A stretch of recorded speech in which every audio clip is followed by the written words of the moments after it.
इस इंडस्ट्री ने हमें बहुत दिया है। मैं एक सिंपल सी हाउसवाइफ हूँ, एक मिडिल क्लास फैमिली को बिलोंग करती हूँ। मेरे पापा गवर्नमेंट सर्विस में थे, मदर गवर्नमेंट टीचर थी। पापा के पास स्कूटर था, मम्मी के पास साइकिल थी और हम तीनों बहनों के पास साइकिल थी। मैंने इस बिज़नेस को ज्वाइन किया तब मेरे सिर पर इतना इतना घूंघट था। मेरे को सिर्फ एक भाषा आती है, हिंदी। मेरे में बिल्कुल आत्मविश्वास नहीं था, मेरे में हीन भावना थी और मेरे हस्बैंड मुझे 100 रुपया पॉकेट मनी देते थे। इस इंडस्ट्री को चुना, इस बिजनेस ने साथ दिया, वक्त ने साथ दिया, मैंने वक्त का साथ दिया, वक्त की बहुत कदर करी। तो आज सीन ये है कि वो जो 100 रुपया पॉकेट मनी मिलती थी ना, वो डबल हो गई है, अब हर घंटे का। दोस्तों, इस इंडस्ट्री ने इतना दिया है, इतना प्यार, इतना मान, इतना सम्मान कि समझ में नहीं आता इसको कैसे वापस दें, कैसे रीपे करें। तो जब मौका मिला कि आज कुछ ऐसा कर सकते हो इंडस्ट्री के लिए, कम से कम एक तो हो सकते हो इंडस्ट्री के लिए, कम से कम एक प्लेटफॉर्म पर आकर के जो आपने सीखा है, जो आपके पास मूल मंत्र हैं सफलता के, जो खाली खुद के लिए नहीं आपने आजमाए हैं, जो सैकड़ों लाखों लोगों के लिए आजमाए हैं, कम से कम कुछ गुर तो सिखा सकते हो। कम से कम उस व्यक्ति को वहां से उठा के यहां तक लाने में उसकी मदद तो कर सकते हो। इसलिए मैं आज यहां आई हूं। दोस्तों, सफलता बाय चांस नहीं मिलती। ये जो नेटवर्क मार्केटिंग की बड़ी बड़ी बातें होती हैं, जैसे हम सुनते हैं इतनी बड़ी गाड़ियां मिली, ये इतनी यंग एज में, हमारे सारे अचीवर जवान हैं, बिल्कुल यंग यूथ। कोई बूढ़ा है? कोई बूढ़ा दिख रहा है? हम सब बहुत यंग हैं और अभी तो हम में से कोई शुरू ही नहीं हुआ है। सच तो ये है कि नेटवर्क मार्केटिंग का ना अभी रॉकेट किसी कंपनी ने या किसी लीडर ने खड़ा भी नहीं किया है। उड़ाना तो बहुत दूर की बात है, अभी तो हम सब लॉन्च पैड बना रहे हैं।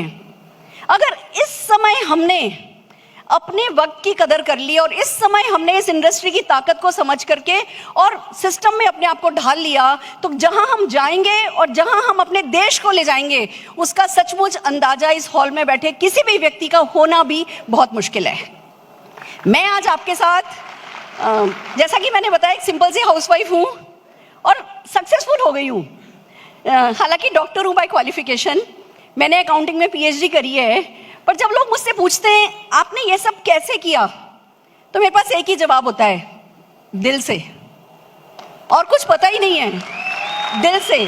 तो जब इस फोरम पे कुछ सिखाने का मौका मिल रहा है, तो वो ही दिल से सपनों के बारे में आपको कुछ सिखाना चाहती हूँ, जो मैंने किया, जो मेरे लोगों ने किया और सफलता पाई। क्या आप तैयार हो? Are you ready? तो आइए चलते हैं, आर्ट ऑफ ड्रीमिंग की बात करते हैं। ये क्या है सपने देखने का साइंस? आपने अभी सुना, हर कोई कह रहा है नॉलेज यहाँ पे लो, विजडम यहाँ पे लो और बाहर जाके एक्शन करो। मैं कहती हूँ जो सबसे इंपॉर्टेंट एक्शन है ना, वो बाहर जाके नहीं करना है। वो जो सबसे इंपॉर्टेंट एक्शन है ना, वो अभी करना है, आज करना है, यहाँ करना है, इसी क्षण करना है। वो बाहर जाके नहीं होता है, वो एक्शन अंदर जाकर के होता है। सो आर यू रेडी? तैयार हो? आइए बात करते हैं। जब आर्ट ऑफ ड्रीमिंग की बात करते हैं तो एक बात क्लियर कर दूं, मैं साइंस ऑफ ड्रीमिंग नहीं सिखा रही हूँ।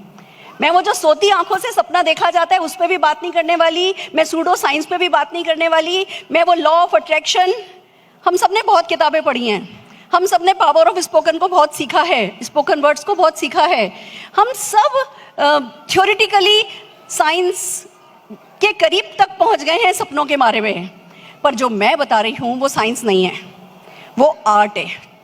वो एक छोटे मोटे फंडे कह दूँ, इसने, जो मैं अब आपको सिखाने जा रही हूँ, उसने काम को बहुत आसान कर दिया है। मैं आपको गलती बताती हूँ मेरे से क्या हुई थी।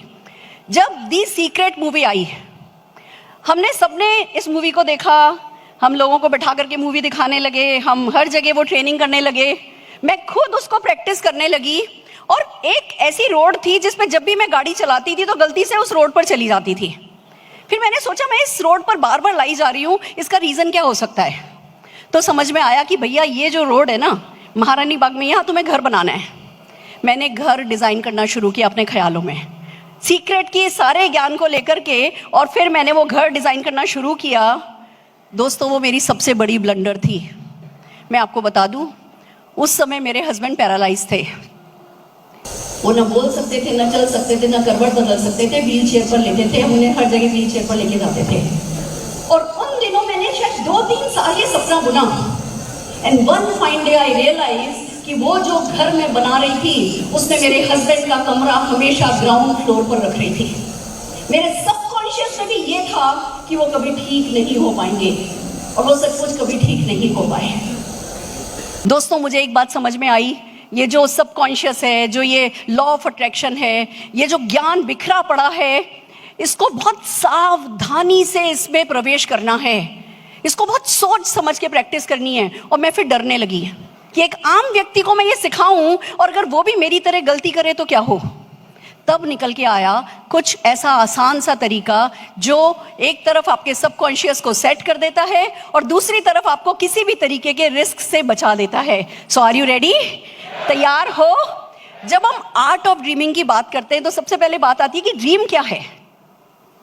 कुछ मांगना, कुछ आस्क, कुछ चाहना, कुछ पाना, चाहे अपने आप से, चाहे अपनों से, चाहे कायनात से, चाहे अपनी कंपनी से, या जिससे भी आप जिस पे भी भरोसा करते हो, अल्लाह, गॉड, ईश्वर, भगवान, कायनात, सुपरनेचुरल पावर, जो भी। कुछ मांगना ही तो सपना देखना है। साधारण शब्दों में, लेमैन्स लैंग्वेज में बताऊं तो बेसिक मेरे को समझ में आया कि हम सबके हाथ में एक कटोरा है? हाथ ऐसे करिए, उस कटोरे को फील कीजिए। हम सबके हाथ में एक कटोरा है और हम सब कुछ ना कुछ मांगते हैं। पॉइंट ये है कि किसका कटोरा कितना बड़ा है, किसका कटोरा कितना खाली है, और किसका कटोरा कितना रॉयल है। रॉयल। तो first thumb impression, first thumb rule है, आपका कटोरा बड़ा होना चाहिए। अगर छोटा मांगोगे तो देने वाला देगा क्या? फिर आप लाइन में कहीं पीछे खड़े होगे। पहले बारी आती है बड़ा मांगने वालों की। तो सबसे पहली बात, अपना कटोरा बड़ा सा हो। दूसरा, खाली हो। अगर आज 1 घंटे का या 1 सेकंड का 100 रुपया कमा रहे हो और अकड़ गए, जकड़ गए, घमंड आ गया, मैं तो कहीं पहुंच गया, अगर आपका कटोरा खाली नहीं है तो उसमें करोड़ों रुपया आएगा नहीं। अगर मैं 75 लाख पे अकड़ जाऊं तो क्या 7.5 करोड़ रुपया पर मंथ कमा पाऊंगी? नहीं।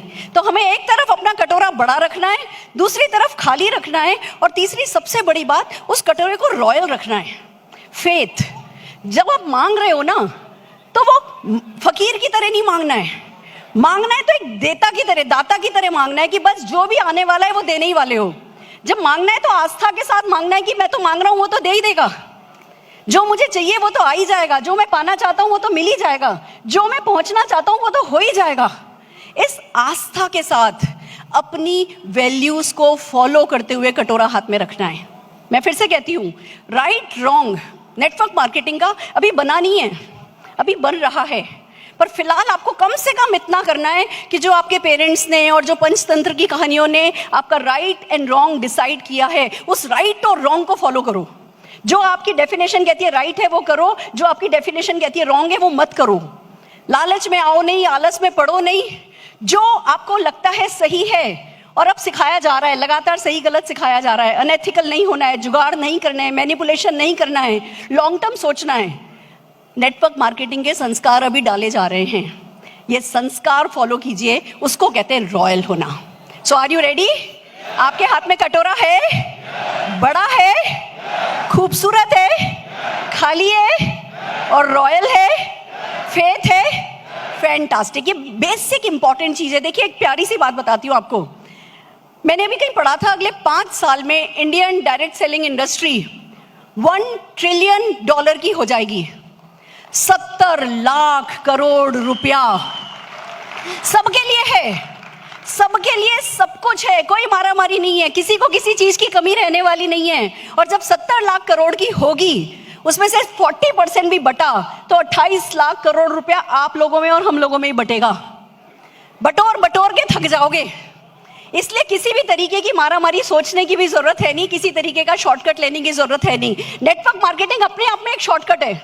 अगर उसके आगे हम शॉर्टकट लेने की सोचेंगे तो फिर तो गड़बड़ हो जाएगी। तो इस शॉर्टकट को रिस्पेक्ट दीजिए। और ये जो 70 लाख करोड़ की इंडस्ट्री होने वाली है, and you know what is the good news, अभी जो टर्नओवर हो रहा है डायरेक्ट सेलिंग इंडस्ट्री का, उसका 79% 10 कंट्री कर रही हैं, और उन 10 कंट्रीज में इंडिया का नाम नहीं है।